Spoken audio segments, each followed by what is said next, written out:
Hi, and welcome to another episode of The 66. Thank you so much for joining me. And while I do realize that might start to sound a bit repetitive, it really does mean a lot that you guys are watching the videos and that are even getting back to me and giving me some feedback. Tons of feedback, which has been so helpful.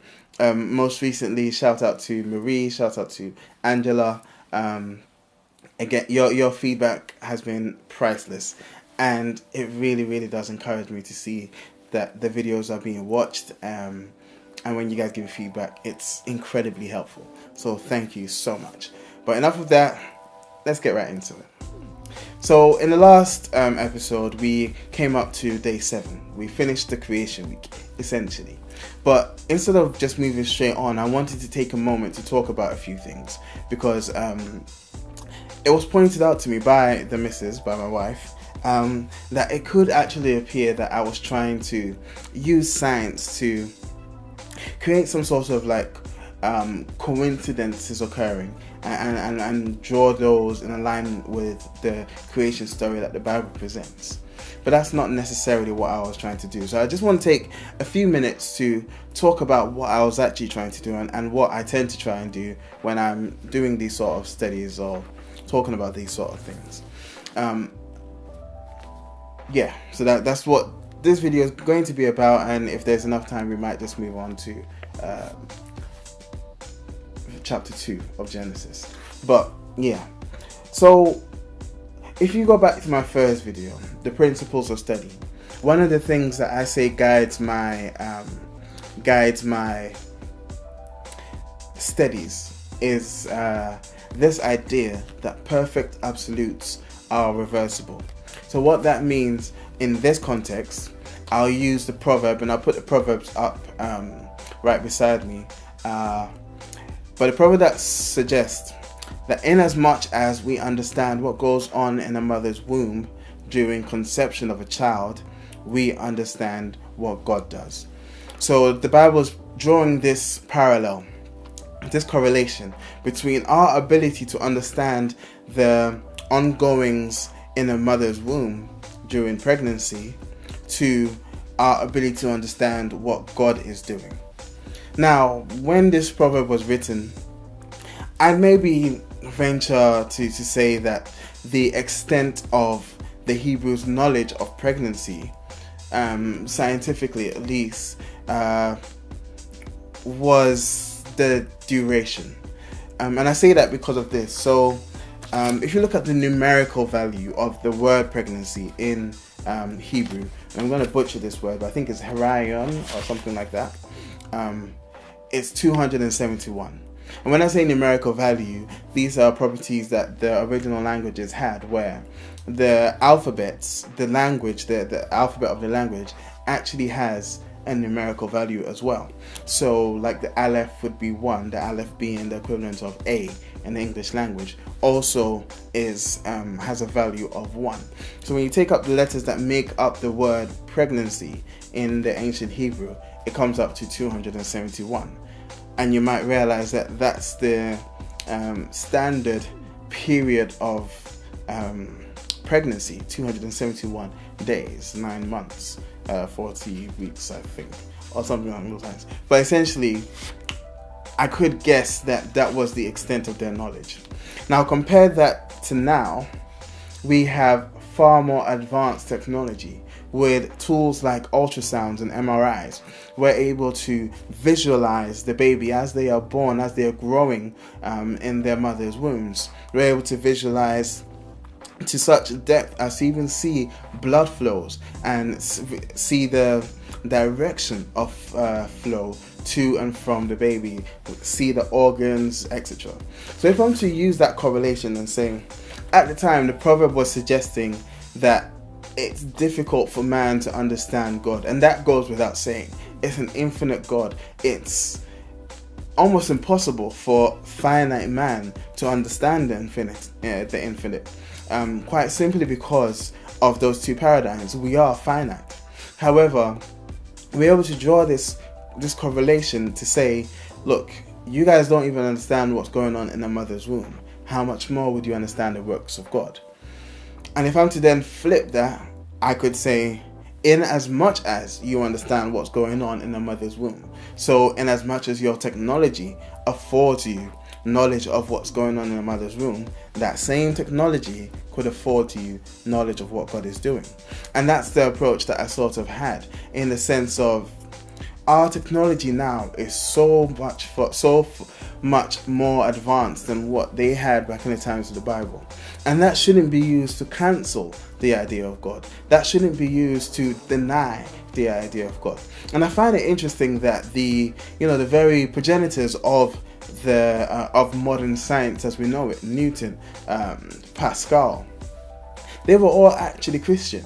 Like, to the extent of having written, notes on books of the Bible, commentaries, if you will, which is something that Christians today many of us don't actually do. So they were fairly serious in their faith, and they understood that science wasn't to deny or to replace the knowledge of God, but,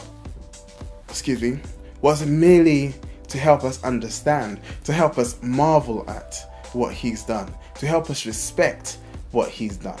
And that's the approach that I think we should be taking whenever we look at science, whenever we think of it in terms of the Bible and in terms of spiritual things. I don't think science should replace. I don't think science should be used to explain away, but rather science should give us a greater appreciation of what God has done and what God is doing. So that's really the idea that was behind looking at the creation story as according to the collection of theories called generally the Big Bang Theory, and comparing that with what the Bible has said with the creation story as is written in Genesis chapter 1. Now from there, I've got tons of random thoughts and theories when it comes to these sort of things, and I don't let them become doctrine per se, but for the sake of stretching the imagination, I allow some of these questions to just simmer in the cooking pot of my brain, if I'm to use a cooking analogy, because I've started cooking a lot more. And some of those questions, forgive me, I know some of my jokes are just terrible, but that's me. Some of these questions I think are interesting. So I just want to throw some of those out there about the creation week. And if there's enough time, maybe we'll move on to chapter 2. But so I kind of asked myself, how did Moses know what God had done? Obviously this was written down by Moses, and I think in the last video as well I pointed out that as someone who would have been educated as an Egyptian, even though he would still have his mother's upbringing, because if you know the story of Moses, which we will get to, he was actually brought up by his mother, playing his nanny, by some really nice set of circumstances, but he would have been formally educated as a prince, as the son of the daughter of Pharaoh. So he would have been taught probably their creation mythologies, and he chose to use his mother's creation mythology. But in reading about some of the suggestions as to how Moses knew what occurred, there are a couple of theories that I think I like more than others. So one being divine dictation, the idea that the words and the descriptions were given verbatim by God, most probably when Moses was up in the mountains collecting the 10 tablets, because he was there for like 40 days and 40 nights. So some theories suggest that in that time God gave him this history of creation, and spoke it out for him by words. Now that's also supported by what we saw in, I think, my very first video, which was that the original text or the fact that the text is inspired could actually mean that the very letters are inspired, and we see from some of those codes, from the messages behind the text, in the skipping of letters, the equidistant letter sequences that we saw, that it would take someone of it would take our computers it would give our computers a hard time to try and then encode some of those messages, the Yahweh, Torah pointing to Yahweh in the first 5 books, in the first 5 chapters of each book. And so the way that we kind of explain that happening is this fingerprint of God in the text doing things that are supremely above our intelligence and our capability to do. The other idea was that these things were sort of shown to Moses. And I don't think that one has to go at the expense of the other. I think both could very well be true. And again, this isn't necessarily doctrine, this is just things I find interesting.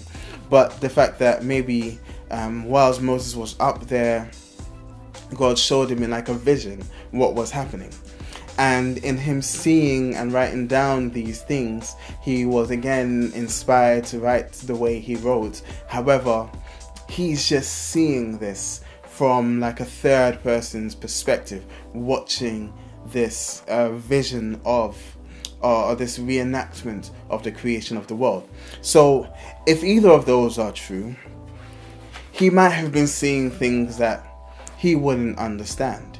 He could very well have been watching that there was nothing and then God spoke and there was this explosion of light, having heard that God said, "Let there be light," and sound, having heard that.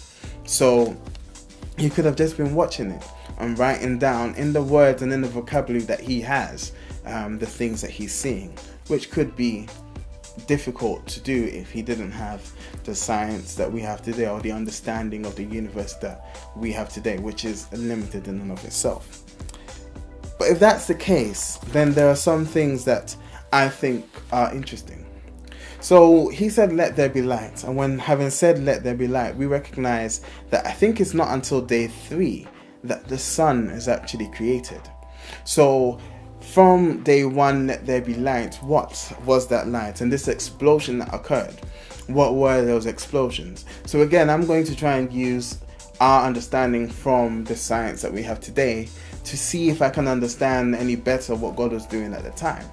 And I'm posing the question, could the light that was started to shine through the universe, could that be several explosions as atoms are crashing into each other?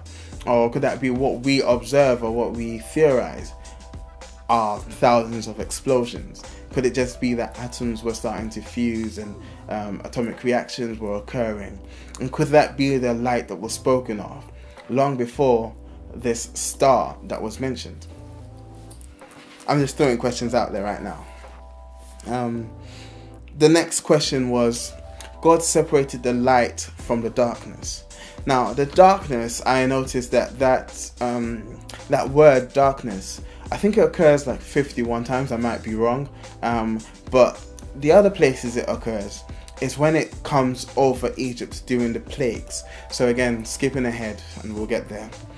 We know that Moses goes to free Israel from Egypt, and in doing so, there are tons of plagues that's God sends against Egypt. Interestingly enough, each plague was against a specific god of Egypt, but we'll get there. And could the same word darkness was used when God covered the land of Egypt with darkness? Now it's unique because it's not necessarily just darkness as in the absence of light, but it's darkness as in it was tangible. It was darkness that you could feel. It was almost ominous, but literally tangible sort of darkness. And I had this question because I'd heard of these. One of these theories is one of the theories of the creation and the Big Bang cluster of theories is the existence of this substance called ether, which essentially is the empty void of space. But it's a theory that empty void isn't actually empty at all, because it displays certain physical properties. And so this ether, or what we see as void, what we recognize as just the darkness of the universe, but also displays certain physical properties. Could that ether be what God separated from the light? So that this, and they initially disproved it, but then later on found that it could still exist and they're still not sure about it. I just think it's interesting that it's there. We recognize or see it as darkness. Could that be what Moses was seeing? And if it was, the question I'm throwing out now is this ether, or could this ether be literally what God separated from the light? Just a couple more questions. Bear with me. So this one's a bit of a stretch, literally. But when God says, let there be a firmament, let there be an expanse separating the waters below from the waters above. So I did some very brief, very cursory sort of research on what